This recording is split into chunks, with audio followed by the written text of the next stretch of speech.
Hi, welcome to my channel, Time with Tina, and I'm Tina. And I want to talk to you about 5 things that I wish I knew before I moved to the UK.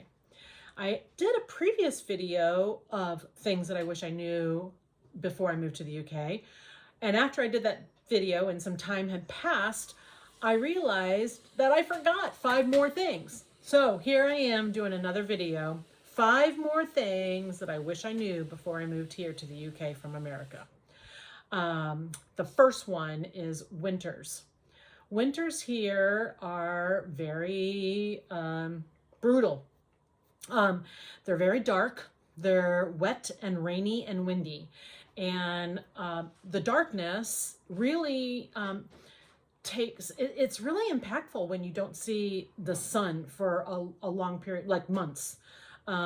So the daylight hours in the wintertime is like maybe like 6-ish hours. We live in northern England, and so we're way north. It's kind of the equivalent of like mid Canada for people in North America. And it can be brutal when you don't see the sun for a really long time. And then, of course, you add on the rainy, wet, windy conditions. And of course, the temperature drops, it's cold. So a lot of times what happens is it's rainy, drizzly rainy, and the temperatures drop in the evening and turns then everything to ice. So then you're dealing with ice conditions. So what my husband and we find just to get through the winters, we find that we need to do a little vacation south, somewhere south. So we go south of Spain, Northern Africa, somewhere south, just to get a little bit of sunshine, get some vitamin D, a little bit of warmth. It's not hugely hot because it is still wintertime. And but it's a lot warmer than where we are living currently, and we can recharge ourselves and then come back home and we feel like we can get through the rest of the winter. Sometimes we'll do 2 of those little vacations because it's easy to travel down south and it doesn't really take a lot of time, and that we can get a really cheap flight, with Ryanair or EasyJet or something like that. Then we can swing a couple of those trips in the wintertime to kind of recharge ourselves. So the second thing that I wish I knew before I moved here is the language barrier. So you think that you come from a country that's English speaking in America, and you're moving to a country that's English speaking here in the UK. But even though they speak English, there's 2 different things that's kind of hard to understand sometimes what they're saying. The first one is the accents. So some of the accents are very difficult because those accents cause them to either soften or harden a letter in a word, or not say that letter in the word at all, kind of making it slang a little bit. And you're like, what did you say? I'm not quite sure. And so that can be a little bit different and difficult to get used to. We've been living here for a while now, so I really now can understand most of the accents where I am living. If we travel outside, like if we go to Scotland, especially northern Scotland, then that's a very different accent that I'm like, oh, wow, I have no idea what you're saying.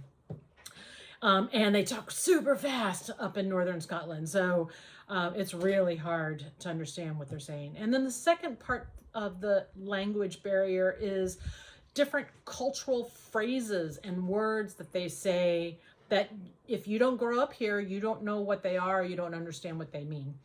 So for instance, like somebody might say bollocks, and that is bullshit.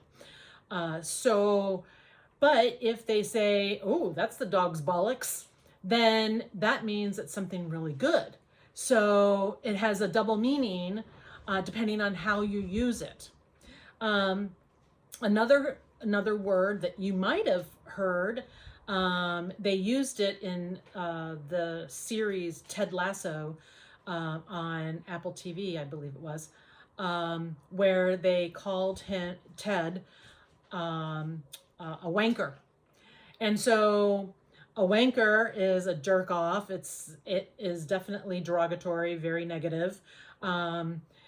I suppose somebody could use it in a positive way, like if you're saying something to your friend or something, somebody that you know closely. But most of the time, when somebody calls you a wanker or says the word wanker, it's in a negative way.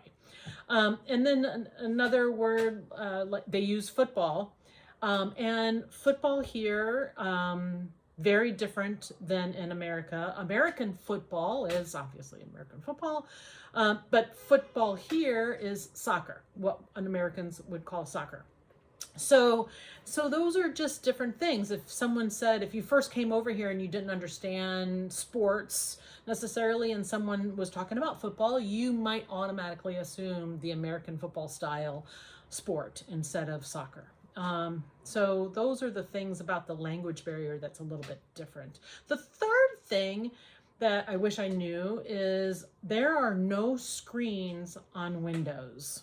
Any window, there's no screens. There's no screens on your door. There's no screens on windows. So if you open up the windows, you are opening up your house to whatever can fly in. So, for example, we live in a house that have kind of the roof windows that are kind of slanted like this. And I have experienced that if I leave it open, so much so that a bird can fit through and go on an errand and come home, I might come home to a bird, which I did one time. I came home and there was a bird sitting on my hutch right back here. And I was like, what? Oh man, how in the world am I going to get this bird out? And it was very difficult because that bird was terrified. And of course it's flying around the whole house. And I'm trying to get the bird out of the house before my dog comes from downstairs up here and goes berserk and starts chasing the bird.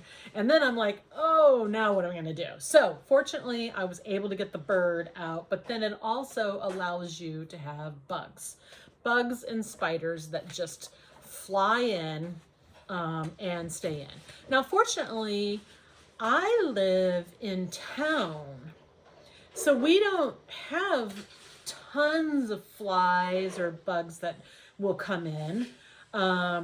Spiders we do, they're all non-poisonous, but we just really don't have a lot living in town.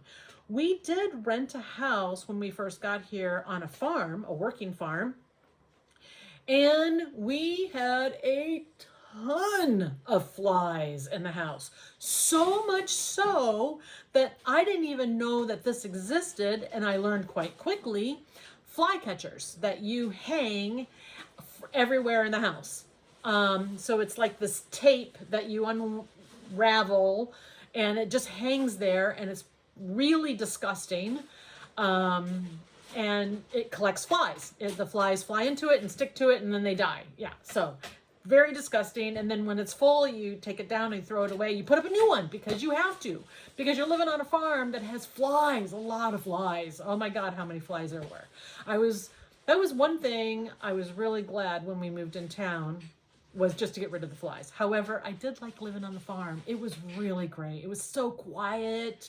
The evenings were dark and just serene and just peaceful. It was really nice. I really liked it. I liked that. I didn't like the fly part.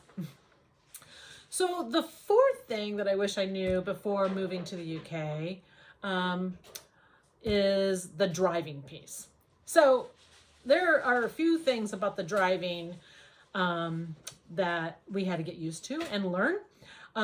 One is you have to be a defensive driver in the UK, especially in our small town that we live in. The roads are really small. Signs are in places that you're not expecting there to be a sign of telling you, like, where to go and what to do, what lane to be in, what lane not to be in, how to do a roundabout. You, and then things are just happening because you're like in a small town and people jet out across, they jaywalk, they don't go to the crosswalk necessarily. They just walk across the street. And sometimes you're like, dude, do you not see that I'm a car and I'm coming? If I didn't see you, I would run you over. And then of course the narrow roads, like even in the countryside, you kind of have to be really defensive because you could come across, there's huge tall hedges on either side of the road because they're all like farms. So you can't see if you're going around a bend, what's on the other side of the bend. So more times than what you might think, there is a hiker, somebody that's walking. A lot of people walk here and for fun, and they walk from like village to village or whatever, and they, part of the walking path could be on a road, a really small narrow road, and you could come around that bend and all of a sudden you have like a group of hikers right there. It could be a horse, somebody on a horse riding from one farm to another, a biker. A lot of people bike here as well. So you have all these things that could be in the road. And if you are not defensive, you could cause a lot of accidents. Another thing about the driving is parking spots in car parks, parking lots, for like grocery stores, things like that, are really narrow. They give you just enough room to kind of open up your door just a little bit to get out, squeeze out. So if you are a bigger person that can't fit through that little crack, then I don't know what you do. You can't get out of your car, or you try to find a parking space where there's not somebody parked right next to you, and you try to open up your door on a normal width. So a lot of times you just have to open it up and you have to just slightly touch the car next to you with your car door, and then squeeze out as much as you can. Suck it in and squeeze out. And so find it very difficult parking. The other thing is there's a lot of parallel parking. So I grew up in Florida, and even though when I grew up and had to take my driving test, we had to learn how to parallel park to pass the driving test. But you kind of parallel park to learn how to do the driving test, and then you never did it ever again, like hardly ever.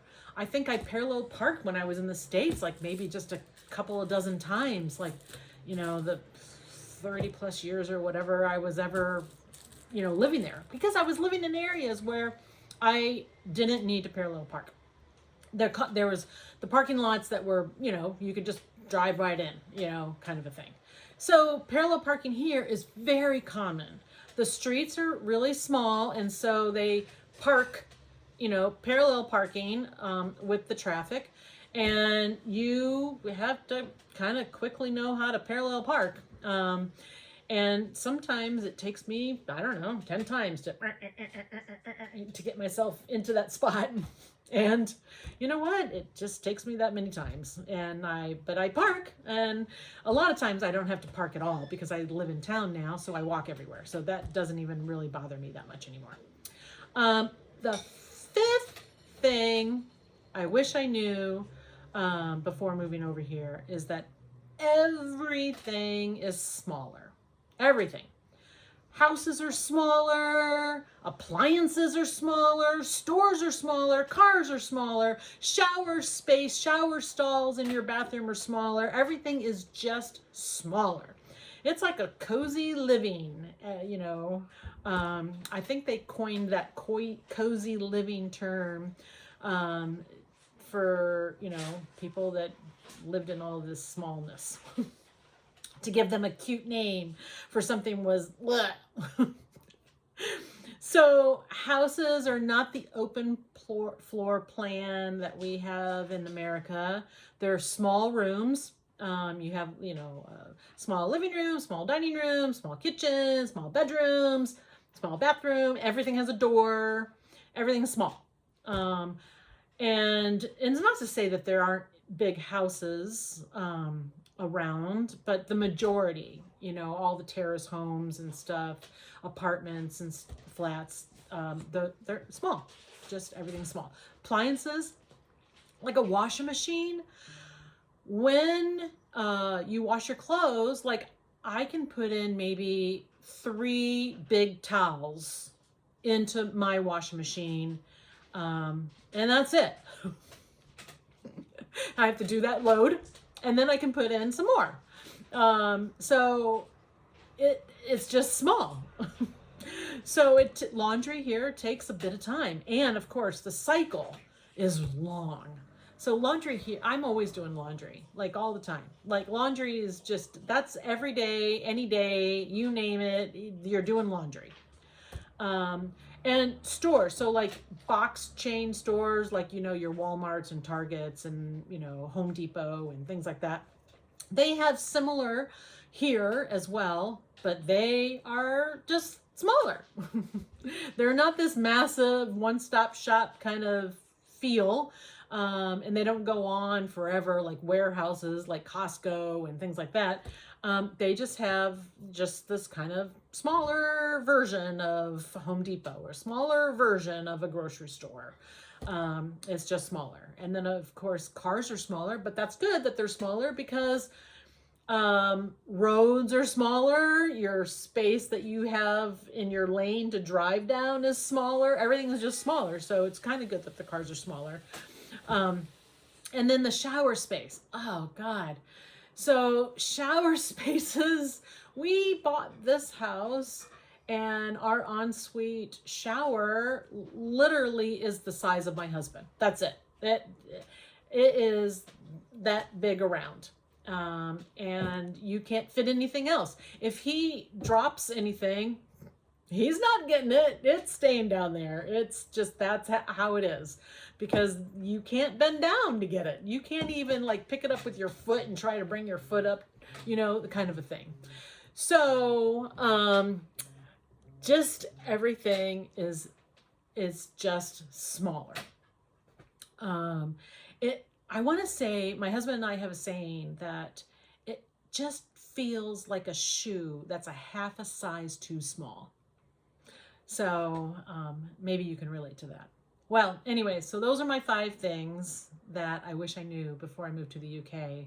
But overall, I'm really glad that we made the trip. If you have a thing, an item, if you're an expat living in the UK, or you're a Brit that you've traveled a lot in different areas, and there's something that you're like, I wish I knew that. Put it down in the comments. Yeah, let me know what your thoughts are. And if you really like this video in any way, I would really like it if you would give it a thumbs up and maybe subscribe. I hope to put out some more videos kind of like this and some others. So I hope to see you in the next video. All right, bye for now.